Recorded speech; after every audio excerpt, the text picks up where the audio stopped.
Yo, it's your boy PhillyDom, and I'm here with my friend Jack Fritz from the High Hopes Podcast, Advanced Podcast, and the best radio station in the world, WIP. We're going to talk about two important things: the Phillies and raising money for autism.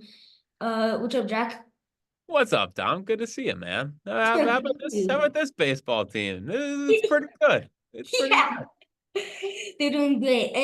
And what do you think the Phillies are doing best like right now?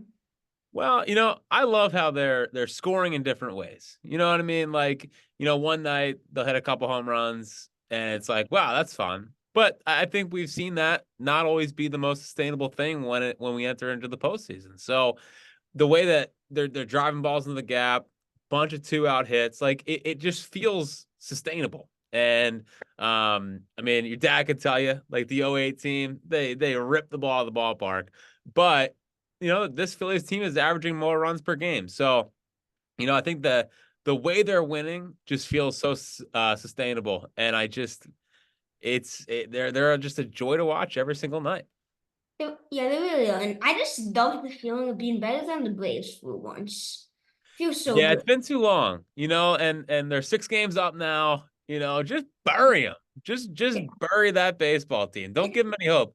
I really, man, the Braves obviously, like, you respect them. They have talent, and I get it. But the Ron Washington loss might have been a big one for them. It goes to the Angels, a pretty brutal organization. But Ron Washington, I think, brought a lot to that team, and it seems like that edge that they've kind of had might be gone. So a 6-game lead now. Don't let them back in it. I mean, they can make it kind of close so the games mean something. Like, I don't need like the whole month of September off. But yeah, it's been great being ahead of the Braves for sure. It really has. And as a former pitcher, who do you think is pitching best on the Phillies right now? I mean, you gotta say Ranger, right? I mean, he's been. I And mean, is Ranger not the best? Like, I mean, you just yeah, see him. He's so happy. Goes out there, feels his position, throws a bunch of strikes. Like, he is an absolute joy. But man, it's so nice that you could answer him, Nola, or Wheeler, and Dom. All three of them might be in the All-Star game. I mean, that's crazy. You three starters in the All-Star game. That doesn't happen every day. yeah, and it is my favorite thing ever just to watch Ranger when he gets a ground ball and he's throwing the first. It just looks like he's playing catch in the backyard or something. Yeah, I mean, he is. I'm sure you have your youth baseball coaches, and when you're on the mound, they're just like, "Hey, just pretend like you're having catch." That's Yeah, Ranger. That's Ranger. Just he's pretending he's having a catch out there. Nothing seems to phase him. He can feel, ground balls back to him. He's a true joy to watch, and I'm so glad that obviously you as a young baseball fan are being able to see him, and you might be able to see him for maybe when you're 20. That's 10 years. You got Rangers yeah. for it. What I'm surprised about is we're playing a lot different than we were last season. Like it's not the same where it's like Harper hitting tons of home runs, Schwartz hitting tons of home runs. Like we're not getting it a lot. We're playing a lot different than last season, but we're making it work a ton. Totally. Yeah, like last season, obviously Schwarber went nuts in June. Bryce, he came back and he was kind of hurting, obviously coming back from the Tommy John. Like, they're all healthy, and I think the most important thing is that the young guys have all gotten so much better. I mean, Stott's gotten so much better. Bomer's gotten so much better. So top to bottom, I mean, it certainly feels sustainable. But yeah, it's like everyone took the Diamondbacks loss personally, and they're kind of taking it out on the rest of the league, and I love to see that.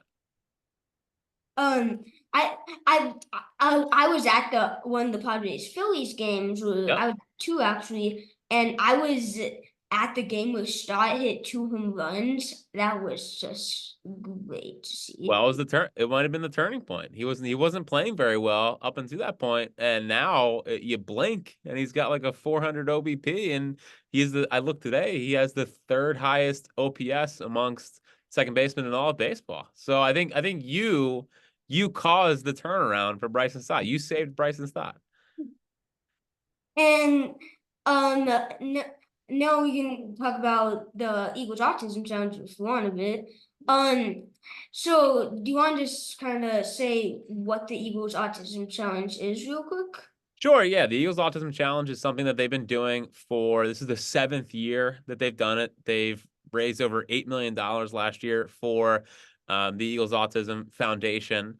And what the Eagles Autism Challenge is, and if you want to donate, you can go to my Instagram page. It's still in there. And we actually ran it last weekend. So I was able to complete it, the 3-mile 5K, in like 28 minutes. So not too bad. Not too bad. We're moving. There are some people who finished the 5K in like 18 minutes. How is that possible? That seems insane. So obviously the Eagles Autism Challenge is a really good cause, and doing great work in the community here in Philadelphia.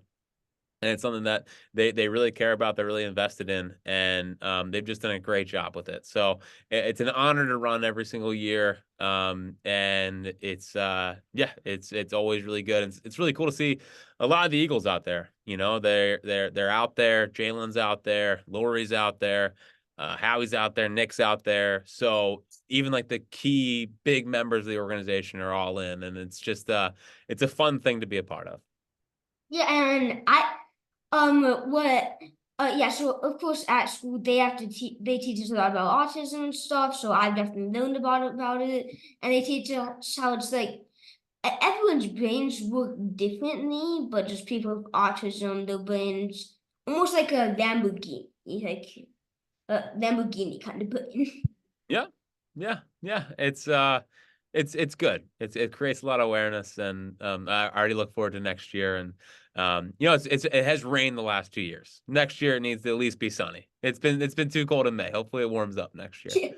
Yeah, and I have another question out Phil. So, of course, all teams need to make improvements. What kind of are there any improvements you think the Phils need to make if they want to win the World Series?